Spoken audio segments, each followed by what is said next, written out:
Hello বন্ধুরা, good morning সবাইকে। আশা করছি সবাই খুব ভালো আছো। আজকে কিন্তু কোনো রান্না বা কোনো ট্রাভেল ব্লগ না, আজকের ব্লগটা অন্য কিছু নিয়েই আলোচনা করব। যেরকম হচ্ছে অনেকেই আমার বার্থডেতে উইশ করেছে। 15 মার্চ আমার বার্থডে ছিল, তো ফেসবুক থেকে বা আমার যারা নিজের বন্ধুরা আছে তারা সবাই আমাকে বার্থডে উইশ করেছে, কিন্তু তাদেরকে আমি এখনও কোনো রিপ্লাই দিতে পারিনি।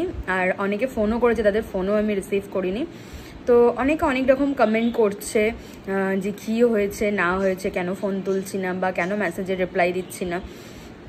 তো সেই কারণেই আজকের ব্লগটা করা। তো অ্যাকচুয়াল ব্যাপারটা হলো যে 15 মার্চ আমার বার্থডে ছিল, আর ওই দিন আমার দিদার খুব শরীর খারাপ হয়। অনেকেই জানি, আমি ফেসবুকে পোস্ট করেছি যে আমার দিদা এখন আর নেই।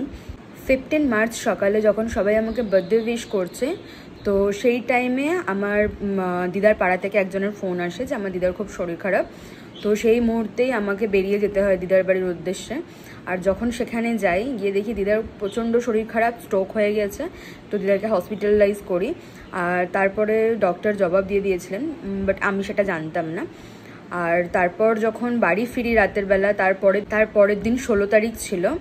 আর 16 তারিখও 16 তারিখ 5:22 আমার দিদা মারা যায়।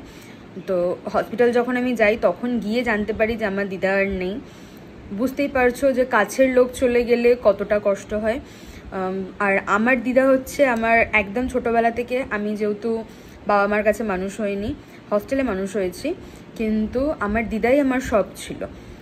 দিদার সাথেই সব কিছু, ঝামেলা হোক ভালোবাসা হোক, সবটা দিদার সাথে। সবাইকে দেখি আমরা অনেক কিছু শুনতে পাই যে ইনি মারা গেছে বা এইটা খারাপ হয়েছে, আমাদের খারাপ লাগে, কিন্তু যখন কাছের মানুষ কেউ চলে যায় সেটার একটা আলাদা রকমের ফিলিংস থাকে। সেটা আমার দিদা যাওয়াতে আমি খুব ভালো মতো বুঝেছি। আর আমার দিদা 16 তারিখ চলে যাওয়ার পর আমি আর কারোর সাথে সেরকমভাবে কোনো কন্ট্যাক্ট করিনি, 15 তারিখ থেকেই কোনো রকম কোনো কন্ট্যাক্ট করা হয়নি। আর দিদার কাজ হয় শ্রাদ্ধ, আর বাদ বাকি সব কাজ বাজ হয়। আমার মাসিরা বাইরে থেকে আসে, আমার মা,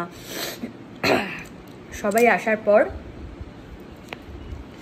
সবাই আসে, দেন কাজ বাজ কমপ্লিট হয়। তারপরে আমি যেদিনে দিদার শ্রাদ্ধের কাজ আর আশপান্না এগুলো কমপ্লিট হয়েছে, তারপরে আমি দিদার ফটোটা পোস্ট করেছি। আর তারপর হচ্ছে আমি সবাইকে আস্তে আস্তে যতটা সম্ভব হয়েছে জানানো, কিন্তু সবাইকে তো পসিবল না এরকমভাবে বলা।